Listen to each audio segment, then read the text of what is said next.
Seja bem-vindo à nossa aula de língua portuguesa. Meu nome é Élica Gonçalves, eu sou professora e pedagoga. Se liga na educação, porque nós temos surpresas por aí. Hoje vou falar com você sobre o gênero textual conto. Antes de iniciarmos a nossa fala sobre esse importante gênero textual, quero trazer para você algumas dicas que o ajudarão na compreensão e no desenvolvimento da aula, para que você preste bastante atenção em tudo que nós estamos falando aqui. Faça seus registros no caderno, consulte os sites sugeridos e realize as tarefas solicitadas ao final da videoaula. Não deixe para depois, para que você não esqueça o seu compromisso com os seus estudos. Então, gênero textual conto. Você já ouviu falar sobre esse gênero textual? Você conhece algum conto? Certamente você lembra as nossas histórias, as histórias que nós ouvimos enquanto criança, enquanto adolescente, na escola, contada por nossos pais, pelos responsáveis, pelos nossos amigos. Então, tudo isso está guardado na nossa memória. Então, o conto nada mais é do que uma história.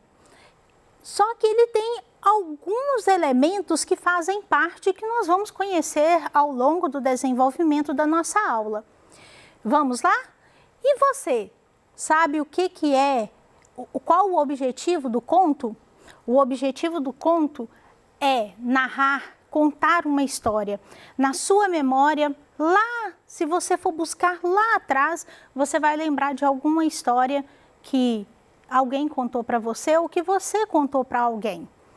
Então, você narrou, você contou para alguém, você relatou. Então, esse é o objetivo do conto, é narrar essa história, seja ela fictícia ou com elementos reais.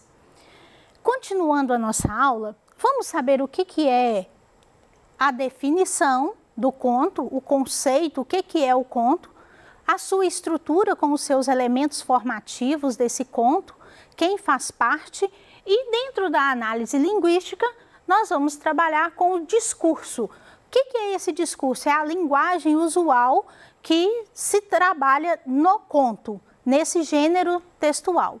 Por ele fazer parte da modalidade narrativa, da tipologia narrativa, assim chamada na língua portuguesa, ele tem alguns elementos bastante específicos que vamos conhecer de agora em diante na nossa aula. Primeiro, vamos descobrir o que é conto. Conto é uma narrativa que cria um universo de seres de fantasia ou acontecimentos. O conto apresenta um narrador, personagens, ponto de vista e um enredo. O que são esses seres? O que são essas fantasias? E o que são esses fatos, esses acontecimentos? Então, como eu disse para você, os fatos eles podem ser reais ou irreais. Então, os contos, nós temos alguns exemplos de conto, contos de fadas, contos fantásticos, nós temos contos de humor. Então, nós temos variados tipos de conto ou gêneros dentro dessa tipologia narrativa. Mas cada um vai ter a sua especificidade. O nosso conto hoje é sobre um outro tipo, que é o conto de tradição oral. Nós vamos conversar um pouquinho e nós temos um exemplo de um conto que eu trouxe para discutirmos na nossa aula, que é da tradição oral. O que é esse conto de tradição oral? É um conto onde as pessoas vão contando umas para as outras e vão tendo várias versões. Inclusive, esse exemplo que eu trouxe para a nossa aula, ele tem várias versões. E eu trouxe a versão de um grande escritor brasileiro, que é o Câmara Cascudo. E ele vem tratando desse assunto e vem tratando de elementos, de seres que fazem parte. O que são esses seres? Você já ouviu que lá na história da Branca de Neve tem os anões. Na história da Chapeuzinho Vermelho tem o lobo. Então, esses contos são recheados de elementos fantásticos, de seres que conversam. Então, nós vamos conhecer um pouquinho desse conto em que tem alguns seres que nós vamos falar. Além disso, tem narrador, tem as personagens, tem o ponto de vista do narrador e tem o enredo. O que são esses elementos? Vamos descobrir? Dentro da estrutura do conto, como algum texto que a gente vai escrever ou a gente vai ler, né, alguma leitura que a gente vai fazer, nós encontramos a introdução, o desenvolvimento, o clímax, conclusão ou desfecho. Na introdução, eu vou falar, o narrador, né, vai falar sobre como que acontece, onde que vai acontecer aquela história, o ambiente, né, formado ali que o autor pensou, o tempo, seja ele no passado ou no presente, e temos o desenvolvimento onde essa história ela vai ter o diálogo, o conflito gerado dessa história, do acontecimento. Um exemplo de desenvolvimento é quando a Chapeuzinho Vermelho sai para levar o doce para sua avó e ela encontra com o lobo e eles conversam. Isso vai se desenvolvendo até chegar a quê? Até ela chegar na casa da avó e encontrar o lobo mau. E aí, o que ocorre? Nós temos o clímax. Dentro, logo em seguida do desenvolvimento, nós temos o clímax. O que é isso? É o auge, é o acontecimento principal daquela história. Então, nós temos elementos muito importantes nas nossas histórias, especialmente nessa que vamos contar agora, que é do conto, que nós estamos falando, né, desse gênero. E tem o desfecho, a conclusão. O que é essa conclusão? Essa conclusão é quando o autor, ele finaliza a sua história, que o desfecho, ele vai trazer para você como que vai encerrar a vida daquelas personagens presentes na história. Por exemplo, se é um final cômico, se é um final trágico. Então, qual que é o fim, né? O encerramento da participação daquelas personagens. Dentro do conto, o conto tem uma coisa, um ponto importante e especial que é somente dele. Ele é uma narrativa curta e por ele ter essa especificidade, ser de uma história mais curta, ele tem poucos personagens. Então, o desfecho dessas personagens vai se dar aqui, na conclusão, no desfecho, chamado de conclusão ou desfecho. Nós temos também os elementos do conto. Quais são esses elementos? Primeiro, nós temos o enredo. O enredo é a sequência da narração, da narrativa, dos acontecimentos. Então, é quando o autor ele vem falando sobre o desfecho desses acontecimentos, as ações sequenciais. Temos o espaço. Aqui, que dá esse espaço, é um espaço limítrofe, especialmente no conto, por ele ser uma narrativa curta. Então, o espaço também, ele é bem curto. Esse espaço, ele é considerado o espaço de tempo onde que vai acontecer a história, onde ocorre o ambiente físico. Exemplo, em uma rua ou em uma praça, onde que vai acontecer o diálogo entre as personagens. Temos o tempo. O tempo, ele é dividido em dois tempos. O tempo cronológico, que é o tempo de relógio, é o tempo marcado, físico, natural, que ocorre com as personagens. O tempo da fala, né, do acontecimento, se aquela história se passou no século XIX, no século XX, ou se está passando agora, a caracterização, né? Então, tudo isso vai ser considerado de acordo com o contexto onde foi criado aquela história. O tempo psicológico é o tempo das emoções, dos sentimentos, do desenvolvimento da trama das personagens, como que elas vão se sentir, como que elas manifestam aquelas emoções sentidas naquele momento, daquela fala ou daquele acontecimento, da ação ali, do fato. Temos também o foco narrativo. Esse foco narrativo, ele tem, que é o foco, o olhar do narrador. E ele tem três tipos. Temos o narrador onisciente, que é o narrador que conhece toda a trama, todas as personagens da história, mas ele não participa dessa trama. Temos o narrador personagem, que ele vai participar, ele conhece toda a ação, toda a história e ele participa, e esse narrador vai sempre falar em primeira pessoa, eu, né? Então ele vai sempre se referir a ele mesmo, quando ele estiver conversando ou contando aquela história. Temos também o narrador observador, que é aquele narrador que sabe de como ocorre a situação, mas ele não participa dela. Então ele não é personagem, ele não faz parte. E esse tipo de narrador, ele vem falando na terceira pessoa. Quais são as terceiras, quais são os elementos que fazem parte da terceira pessoa? Ele, você, o, a, lo, lá, lhe. E no plural, eles, vocês, os, as, los, las, lhes. Então, esse personagem, esse narrador, ele vai sempre se referir à terceira pessoa, contando o fato na terceira pessoa. Temos as personagens. As personagens, elas são conhecidas como personagem principal ou personagens secundárias.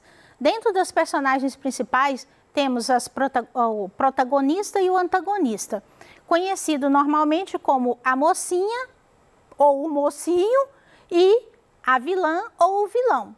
E temos as personagens secundárias. Como o conto é uma narrativa curta, então são poucos os personagens, então ele é mais direto, mais objetivo no seu desenvolvimento e na participação das personagens. Temos também os diálogos, que é o que vamos conversar um pouquinho dentro de análise linguística. Esses diálogos têm nomes específicos dentro da língua portuguesa, chamado de discurso direto e discurso indireto.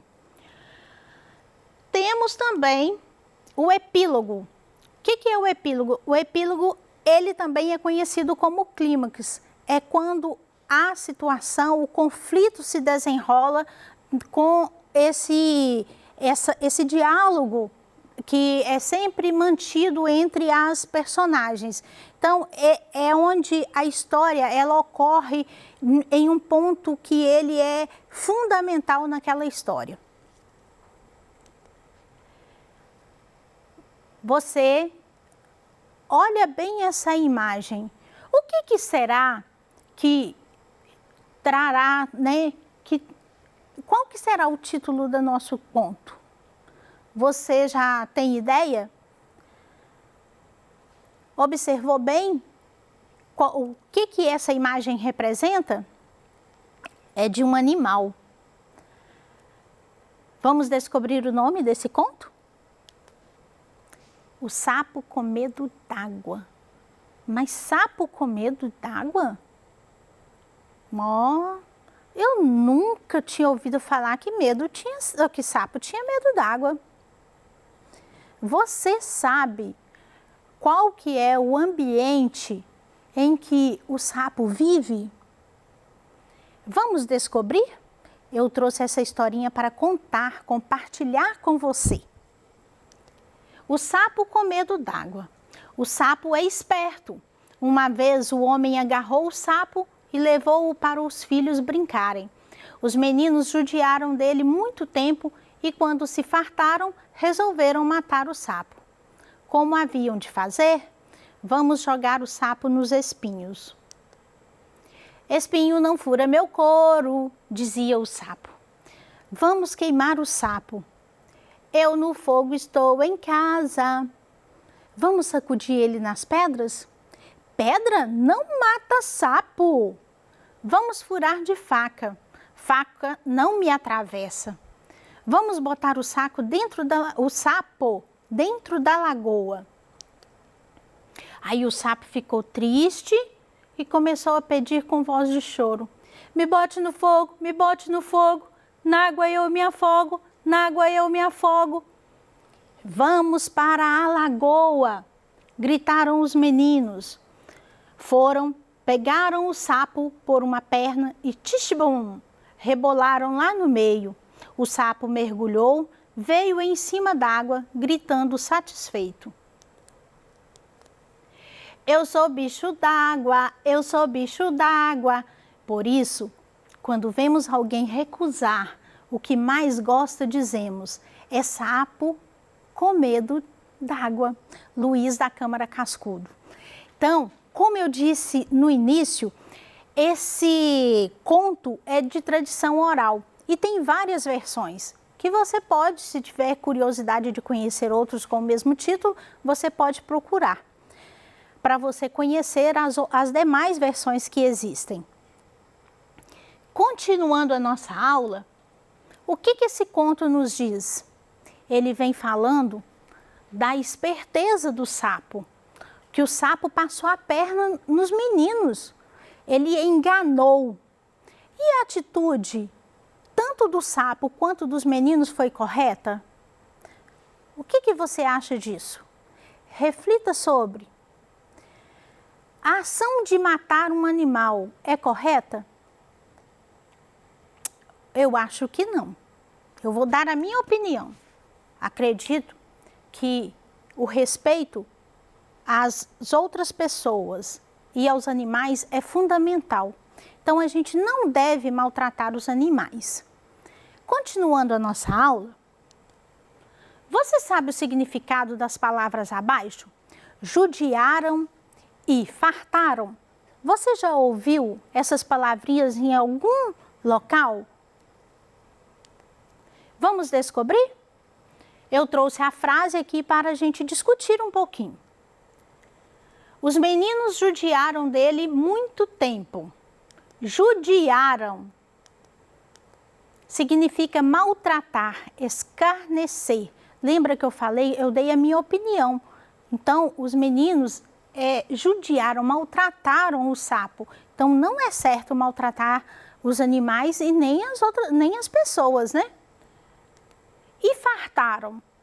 Fartaram significa saciar. Então, quando os meninos cansaram, saciaram de brincar com o sapo, eles resolveram matar o sapo.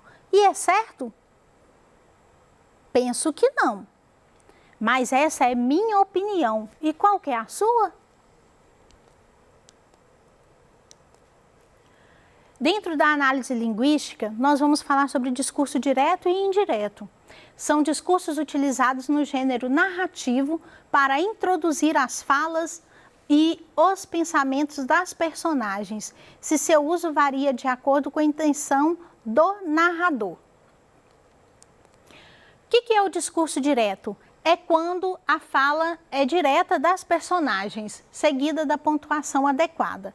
Aqui tem o exemplo, vamos jogar o sapo nos espinhos. Então, o discurso direto é quando o narrador, ele fala diretamente, permite que as personagens elas se manifestam. O discurso indireto é quando o narrador, ele vai falar o que a personagem precisaria dizer. Foram, pegaram o sapo por uma perna e tishbum, rebolaram lá no meio. Agora, para você praticar, você precisa, eu vou te convidar a dar um final para a história do sapo com medo d'água. Agradeço a sua participação, fica ligado e até a próxima aula.